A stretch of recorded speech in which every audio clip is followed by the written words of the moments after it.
Right, we're now live. Oh God! Hello. It's Oliver Lindbergh here from the Heavy Hook Show, and I am joined by Team DREAMSONIC, which is Javier and Tosin from Animals and Leaders, Devin Townsend, and a very beardy beard from John Petrucci. Hello, guys. Hello. Hello. Hello. See you later. See ya. No, I'm joking. John, can you tell me, where did the idea of DREAMSONIC start? Where was it born? Well, I mean, we've been doing an evening with shows for forever now, and there's actually just a couple legs on the current tour where we had a single opener. Actually, Devin's opened for us out in Europe, and we just wanted to do something different to sort of end our touring cycle for the year.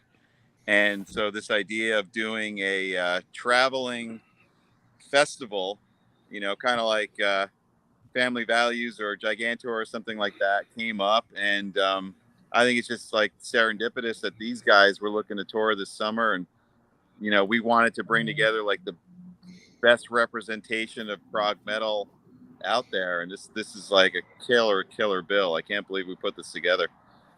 This is going to be incredible, and I'm really gutted you're not bringing it to the UK. But if it's successful, Javier and Tosin, would you guys be up for bringing this worldwide? Is this something that you guys would be super up for? Nah. It's up to us. Nah. Yeah, bye. Definitely not South America. This is amazing.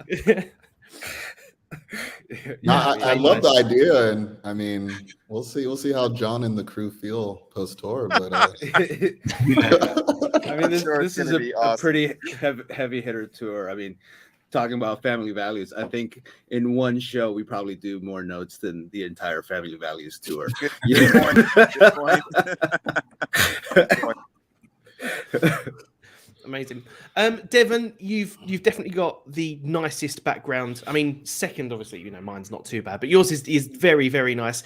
How is this for you? This is kind of really exciting, and this is the first of many, hopefully, annual DREAMSONICs. Is this something you feel particularly excited about to get your teeth into?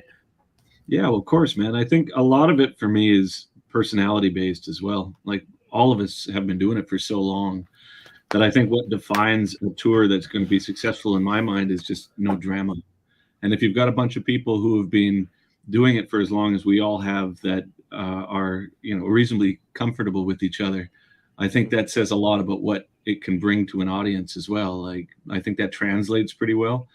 And for me, I never want to leave the studio. Like, I never want to leave. So if I do, I really would like it to be with people who are great, and so this is a prime example of that for me. That's nice. Well, that sounds like I'm reading it off of a fucking placemat. That was so nice. I real, man. Yes, I think it's a wonderful experience, and I thank you very much for the opportunity. And yeah. It's got a bit political. John, there's some questions that are coming in for you. Are there going to be any 20+ minute epics in the set on this part of the on DREAMSONIC? Well, we're going to try to represent sort of all the sides of what we do. You know, we have a long career, lots of records, and lots of different kind of directions we go in. Maybe not as many different directions as Devin, but in the Dream Theater world, the epic side is one of those. So we're going to be sure to make sure we pull out something in that vein for sure. Yeah, I mean, we'll have less time since there's 3 bands. So, you know, one song in it. One song and then we're done. Yeah. 6 degrees, all done. See ya. Yeah. And we actually need to shout out Jordan Rudess is watching. Hello, Jordan. Legend. Hey, Jordan. Jordan. Hey. Animals of Leaders, what can we expect from you guys? What is going to be different about this? We got a rapper. How's it? Sorry. But how's it going to be different? Why should people come and see this version of you guys on you know, for this tour? What stands out to you when you think about what you're going to produce on stage? Nothing. Good. No. Good. Wait. Right. Let me think about this. Look, get the spade. I don't know if it's going to be different. I think we curated a set. I think Dream Theater fans are used to like quite a range of musical ideas, and so I think we kind of curated our set to kind of represent a bit more dynamics and musicality, and we might be playing to people who haven't really heard us before, but we know who are serious fans of, progressive and challenging music. So we just tried to pick songs that we felt would like kind of hit to listeners who have like likely been listening to prog for a long time, but maybe haven't heard of us. So, and then we're the only instrumental band, even though, there'll probably be long sections of instrumental, through the rest of the night, but we've got to kind of do our thing to keep people engaged. But I don't know if it's going to be different. It's just more like a little bit more purposeful because of the nature of this tour. It's like, it's kind of a demographic dream for us. So we're definitely just trying to definitely choose the ones we think are going to translate well. I love that you got a rapper too. That's amazing. I can't get over that, man. What's his name? Her name. Her name is MC Dingleberry. And dude, on this run? She's a huge fan of yours, Devin. Actually. Dingleberry in her name is like right up my alley, bro. MC Dingleberry, man. Yeah.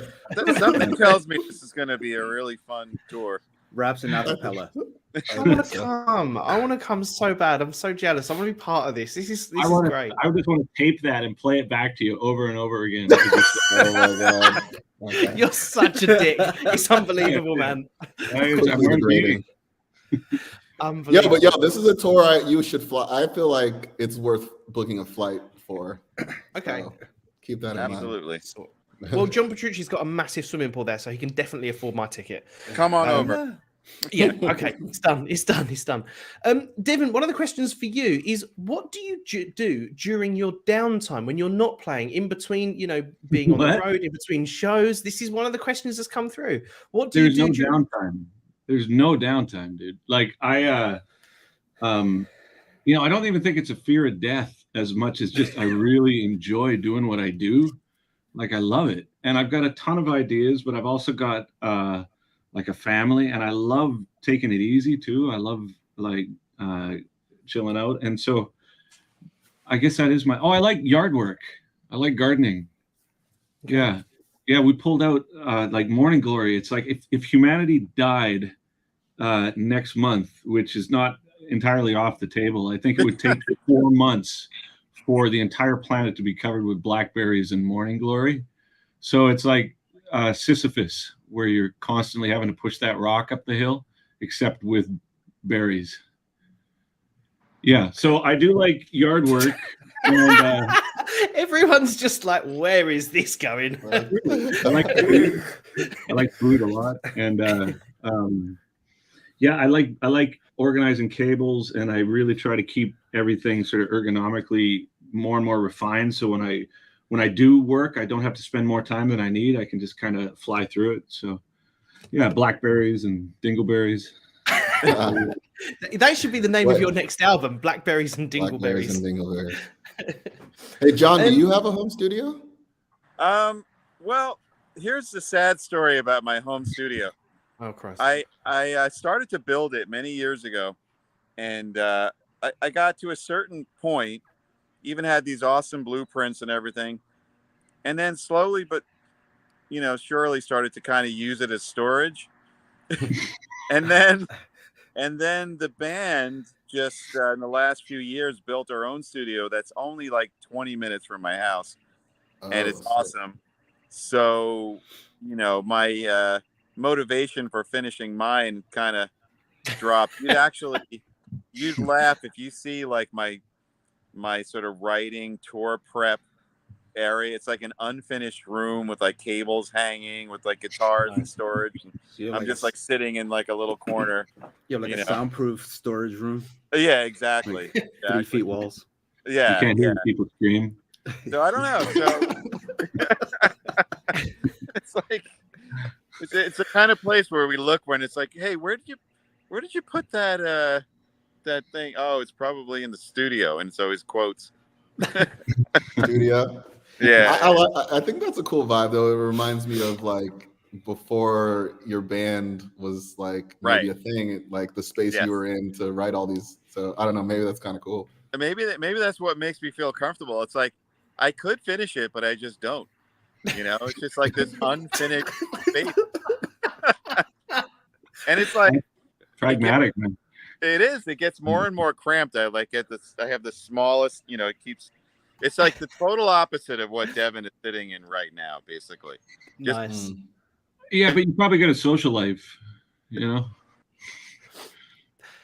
No. Right. Well, straight up. Gentlemen, one of the questions that's come through is people would like to meet and or greet you. Will there be a meet and greet process in DreamSonic? Can people get that? Meet and greet. Meet and greet. You can choose one. Imagine a world where that was a thing. Meet or greet. Yeah, meet or greet. Yeah. I don't know. Yeah, I mean, we didn't put together like an official DreamSonic meet and greet per se. If people were interested in doing that, we didn't really put that together. So, no. Okay. Yeah, so no. I guess the answer is no. John, the tour's in like a week. It's like we leave in 9 days. Yeah, man. The issue with this interview is we're all guitar players. Humans, man. This whole gaggle of humans. Yeah. Right. We probably should have done that though. We probably should have. Yeah. There's time. There's still time. Oh, Put it together. We blew it.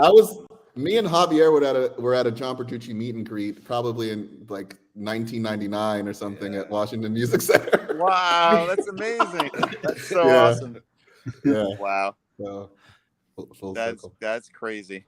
Yeah. I think you guys have got to do it. You've got meet and greets. They're important. They're integral. You've got to push for it. Okay, we're on. That's it. Do it. Yeah, I mean it's a lot of humans though, you know. I think be fair. Back to no. I love how Devin sort of considered it out loud and then just went straight back to no. Yeah, I mean, it's worth entertaining, I think. Yeah. Jesus. We can reintroduce you into like society, Devin, through this meet and greet. I mean, yeah, it sounds good. Socialize you. No, man, it's gonna take more than that. You have to lure me out with something, right? Yeah, blackberries. Oh God, not that again. I thought we managed to get past that. John, one thing that's coming for you is, will you be in any way celebrating Train of Thought's 20th anniversary, either on this tour or perhaps in the future? Oh my goodness. Well, I hadn't thought about that. Think about it. Think about it now. No, not on DreamSonic. It's not something that we'll be celebrating on this tour.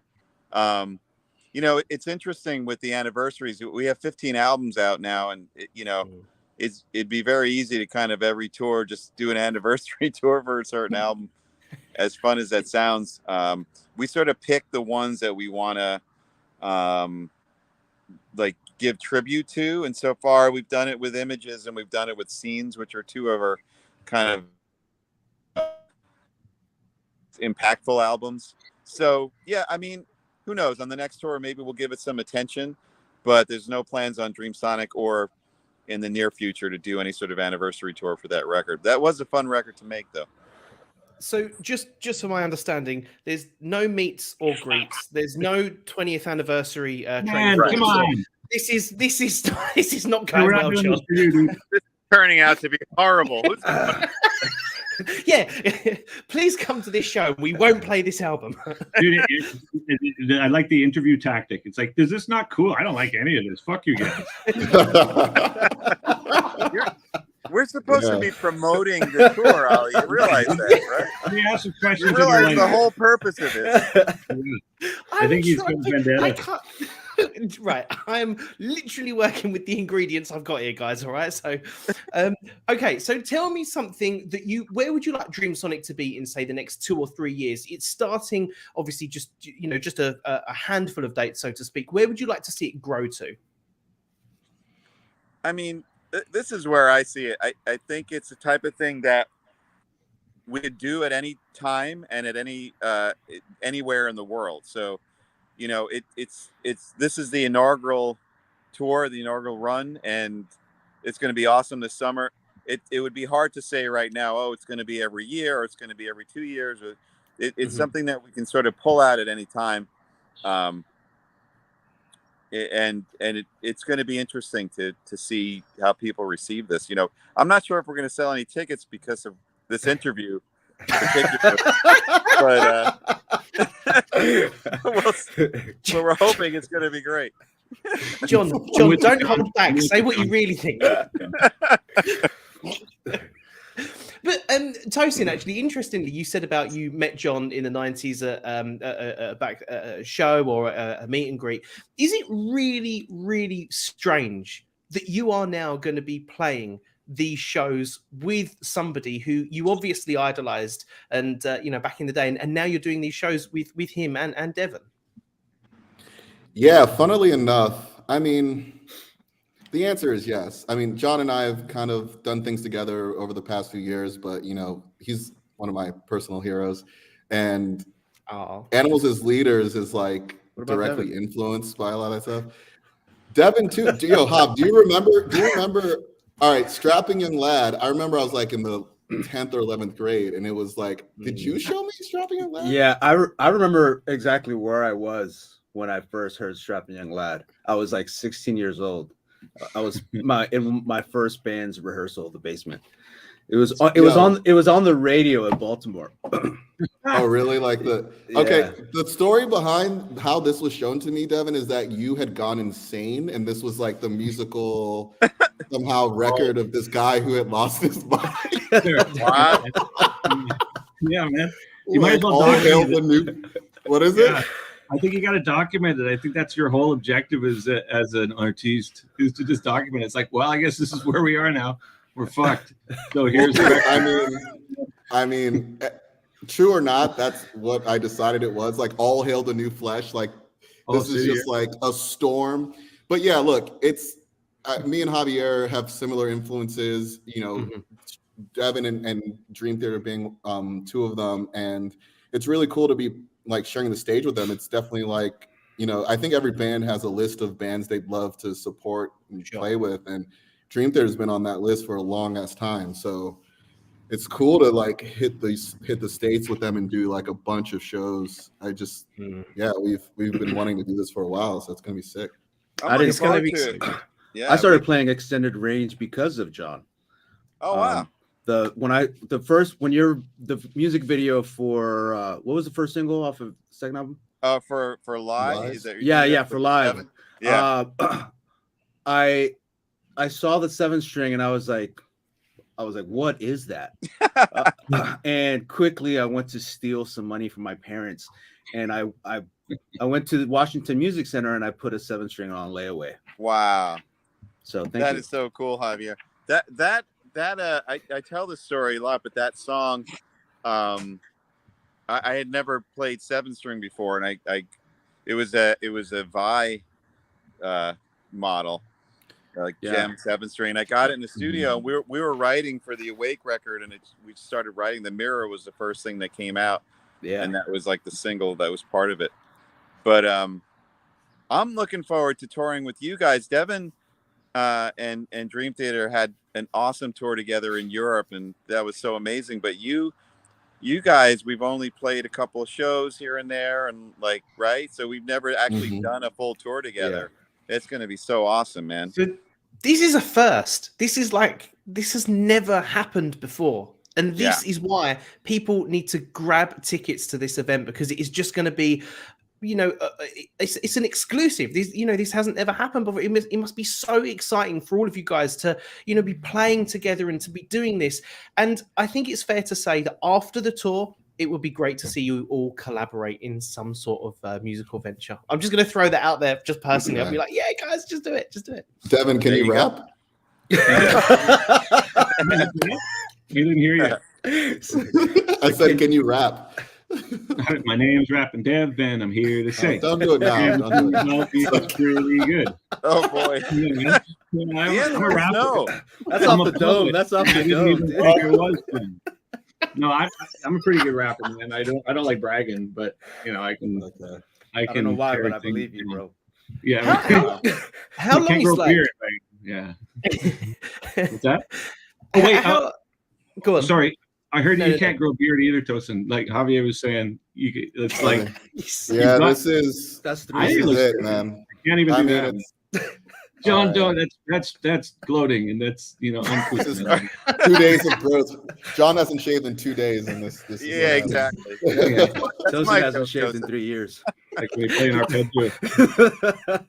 I'll be sure to bring my my beard oil, and everybody will smell really good. I just rubbing it Love in. it. Yeah, man. You're gonna No, love I- it. we can rub beards. Well, There you yeah, go. oh my God. This Go on. has gone a bit weird, isn't it? It's gone a little bit weird. I like the idea, but I mean, really, it's like on a personal. I've had the opportunity to tour Dream Theater, and it's just great people. Like the crew is great, and the band is fantastic. And when I was growing up, I had always, of course, been aware of the band and known of John and Animals, of course, as these amazing players. So in a sense, it's sort of intimidating. You think, I wonder if that's just going to come with someone being a dickhead, But then when you met, I was like, oh, John, you're really nice. You're like and you're really good at making food. Like he makes barbecue, and it's like really good. And then Tosin and I toured together, like in 1982 or something, when you were with Reflex, right? Oh shit! Oh yeah. Yeah. So Yeah. so it's nice people, which is fantastic, and food. Yeah, Yeah. that definitely That's makes great. it. You're right about that. It makes it like so much cooler. Is Totally. when you really enjoy and love the people you're traveling with, because you're spending so much time together. Might as well like have fun and enjoy each other. Totally. The thing that from me is really cool is like when we were first starting to write music, we were really into prog, like what they just called prog from like the UK, like Yes and Crimson and Genesis and Pink Floyd and stuff. But then we were like 16, 17, 18, so we were like metalheads, and we just listened to Maiden and Metallica and Ozzy and Sabbath, and we just started writing this music, and it turned into prog metal, which is I think a great label for it. But when you think about that huge family tree, there's so many offshoots and so many styles, and like you fast forward all these years. I love this tour because people are getting a taste of like what our version of it is, and what Devin's version of it is, and what Animal's version of it is, and they're all different, and they all somehow kind of fit. They're all part of this like prog family tree story, but they're all different ways of seeing it and doing it and envisioning it. And I think people that come to the show are going to get a really good, like, I don't know, just an overview of just some of the crazy stuff that's going on in this genre, Tell me about how the shows are going to work, because these are three big bands with three enormous personalities. How long are the sets going to be, and what's kind of going to be the general vibe of when people do kind of arrive on the day? Like, how's it going to work? You guys know how it's going to work? No. What are you doing?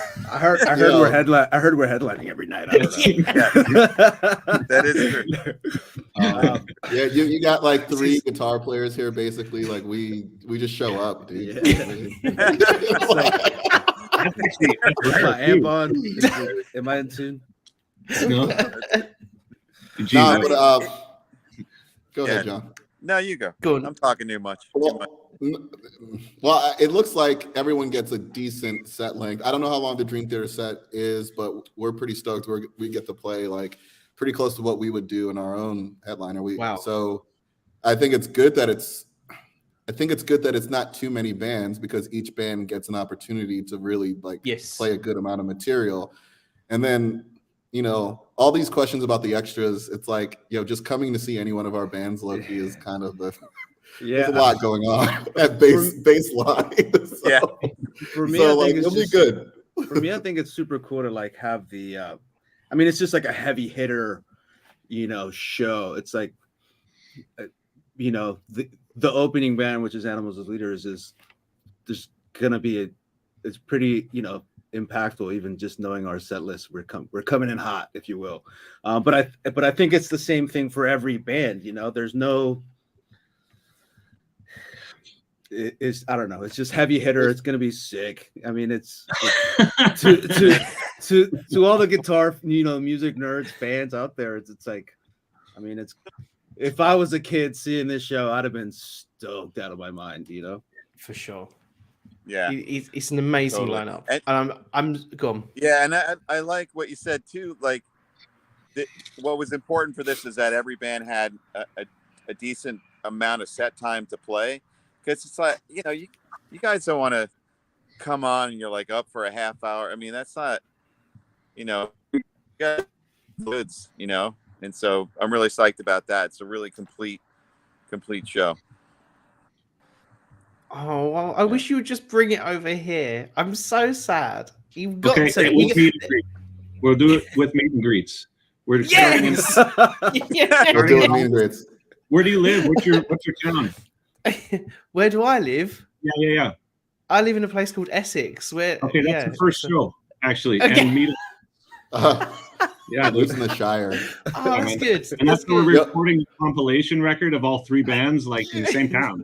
Oh, that's so great. Crazy, I'm huh? going to be there for all of it. Just say yes to everything. Yeah. Did I mention I have we're a doing question the full Train of Thought albums? Sorry. In Essex. Oh, Dude, yeah. I heard that. In X. That's freaking sick, dude. Devin, I'm curious about your set though. What are you? Have you? Me too. What's your vibe? I mean, you got a lot of. You have so many freaking albums and projects and. Yeah, well, like every time we go out lately, I'm fortunate to be able to sort of put together a group of people that cater to where the frame of mind seems to be, and it's been reasonably consistent for the past year. So I've been working with Mike Keneally for many years now, and he's amazing hang and amazing player. So he brings to the table.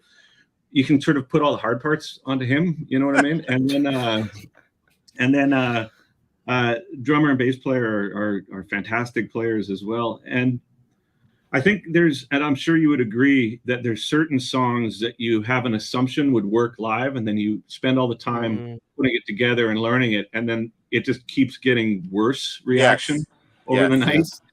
And oftentimes it's like the ones that people are most vocal about. You play this song. You've got this, I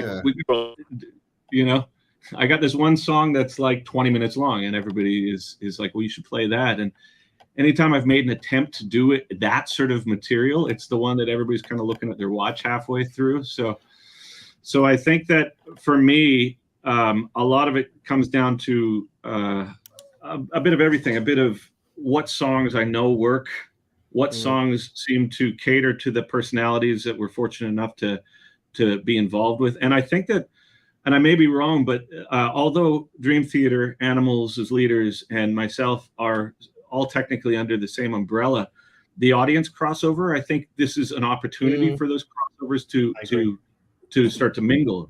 And so with that, you've got a certain amount of, you've got to be cognizant of what you're going to play that may fall on deaf ears on that side as well. So it's difficult to get a set that works, but it can also be refined over the course of the tour. So I've got something I think is pretty cool, and it's not as heavy as it has been at certain points, but it could be if that doesn't work. So we'll see. So when you guys come to kind of deciding your set for this tour, are you specifically picking songs that are going to complement the other band, or are you kind of just going to do your own thing and just enjoy the audience crossover, or have you guys thought about that? Yeah. Well, clearly, it's like, I don't know if you guys approach festivals these ways, but you assume you're playing to a percentage of people who's never heard your band, and you kind of make a set that like maybe the material would hit even if the person's never heard the song before, you know, and then you obviously have your own fans, so you got to throw in things that you know your fans want to hear. Then Devin brought up a good point where there's overlap, but there's definitive audiences for all three of our bands for sure. Totally. Especially Devin. I mean, you know, so idiosyncratic, and I've noticed that when touring with him, it's like sometimes you assume fans of heavy music might know of a bunch of other stuff, but sometimes it's like there's certain bands where it's like maybe Devin's the only time they went to a concert that year, you know. So there's like this thing. So it's a fine line of like, it's almost like a festival set, except for this is like way more focused. I think it's like I said, it's the perfect sort of demographic for us to like have an opportunity to play to. Because I mean, I consider Dream Theater kind of the top of this umbrella, and then there's stuff underneath it. And so, yeah, it's pretty simple. We just try to make something that I think would relate to Dream Theater fans and, you know, Devin Townsend fans, but also represent who we are. So I think it's easy to be flippant too, you know, like if you've got a lot of dynamicism and there is a certain amount of new crossover that happens, I think it's easy to try and be maybe provocative with what you're presenting. But if it's an opportunity that could potentially lead you to further more of your work by catering to it to a certain degree, I think it's worth that effort for sure. I think in the past I used to think, okay, well, we're out with this tour, so we'll do the opposite of what is maybe expected on that front. Mm-hmm. But at the same time, I think having spent all that time with Dream Theater last year, and just hearing the band and just seeing how they interact and the level of proficiency that comes with it, it's absurd to try and compete with that. So on some level, it's liberating as well, because as opposed to me thinking, well, I'm going to go out there and try and compete with John and Javier and Tosin or Mike, of course, it's rather, okay, well, what are your strengths? What can you provide under that umbrella that maybe gives the audience something that is dynamic? So it's three definite things as opposed to, you know, three not definite things. Amazing. I love that. That's getting me excited because like we craft our sets so they're like kind of watching a movie. Like it's you know, that's kind of the way we do our albums, you know, as well, where a story is being told from beginning to end, where there's definitely some drama in the beginning and anticipation, and it goes somewhere, and maybe in the middle, something kind of lets you relax a little bit, and then there's a big epic ending. Like, so that's how we design our set list. And I think that talking to these guys tonight and knowing what they can do in their catalog and how interesting individually they are, I think the show as a whole with all three bands is going to tell an awesome story. It's not going to be like you're just getting three of the same, you know, like, oh, we're all going out there to just be as technically proggy as we can possibly be. And by the time we're done, your head's going to be spinning. It's kind of like this show is going to, I don't know, it's going to just have this great story to it. I feel it.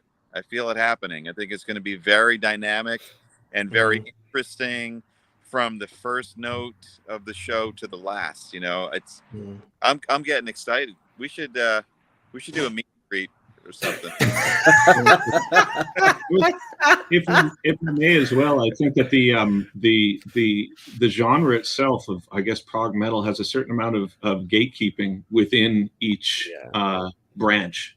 Yeah. And I think that what this tour offers an opportunity for, and it's really great of Dream Theater to provide this, is it hopefully sort of shows people that although there are idiosyncrasies between each band that are really definite, we're all kind of existing under the same umbrella. And perhaps those kind of compartmentalized parts of the scene has made it that there's people who just aren't aware of certain things that they're really going to like. You know, like maybe, you know, each one of the bands has got a part of their audience that maybe hasn't participated with each other. And to be able to be there and say, wow, that's actually really cool. And it's all based on a similar lineage. I think that's actually a really interesting opportunity. I think one of the things that's coming up a lot in the comments is just how completely logical this idea is for the three of you to link arms and do something as special as this. I mean, we all know that, you know, the current sort of international economic climate is hitting hard for a lot of people, and you know, things are just so kind of expensive these days. But actually, I think for what I'm seeing from you guys, to get the one ticket and to have this experience for like a whole day nearly, I just think it's an amazing opportunity, and I really think that if you were coming over here, I'd be first in line to buy a ticket. I just think this whole thing works. Awesome. And that's Awesome. £10, please. I paid $9 for eggs yesterday. Yeah. $9 Canadian though, right? It's like it doesn't count. Yeah, you got all that land though. Why don't you get some chickens? Dude, I might. I'll just, gap take them up and see what happens. It's also Canada. They like freeze. What? No, we don't. No, Dude, it's 32 warm degrees here today. And it's like last year, we haven't had rain in like 2 months in Vancouver, which is crazy. And last year we hit 40 degrees over and over and over. It's like, you know. That's freezing. Oh, no, we're in the other one. Melvin. A few people have asked about who's actually going to be headlining the show. So it's going to be Dream Theater going to be headlining, and then it's going to be Devin, and then it's going to be Animals. It is a question that's come up quite a few times, so I've had to confirm it. MC Dingleberry. Fuck's sake. Yeah, man. I think we're first, and then Devin, and then obviously Dream Theater. Amazing. Yeah. Amazing. So come early. Yeah. Come Yeah. early. Yeah. For the meet and greet. Yeah. So one of That's the early times where that's important. Guys, this has been something that I'm proud to tick off my bucket list. This has been amazing to hang with you. I'm a huge fan of all of your work, and for God's sake, please bring it to Europe, because I would just love to see it. But John, where can people get tickets for this amazing event? Sure. They can go to sonic.com and you can see the full list of the dates. And everywhere we're playing, get tickets. The links are right there on the website.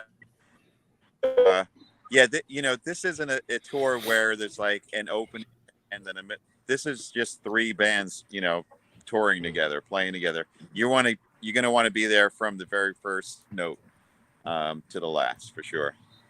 Amazing. Guys, thank you so much for hanging. It's been amazing to spend time with you, and I wish you all the luck in the world with this. Awesome, man. Thank you so much. You. Thank you, sir.